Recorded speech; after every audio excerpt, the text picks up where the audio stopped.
Vitamin. Ni saya satu sebelum berhenti. Vitamin.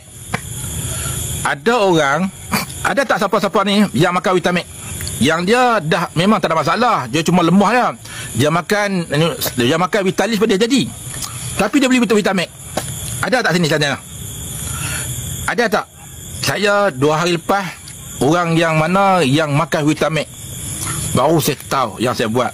Vitamin dia kata kalau makan, kalah madu.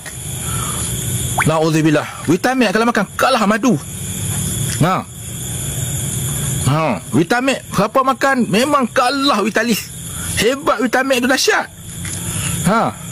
Lagi satu, siapa yang makan vitamin tak ada masalah kecil manis. Betul tak? Siapa yang makan tak kecil manis? Siapa yang kecil manis ni?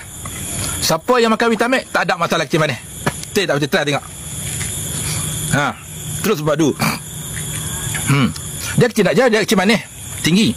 Dia makan vitamin ada 4, 5 macam tu. 4, 5, 7 tak sampai. Macam tu. Dahsyat vitamin. InsyaAllah tuan-tuan. Tapi vitamin mahal lah, RM200. Allah Akbar, RM200 mahal lah. Tapi macam mana, kos dia tinggi. Kos dia tinggi. Saya kalau boleh nak turun kapi, saya tak tahu saya nak buat. Kos tinggi ustaz, kos tinggi.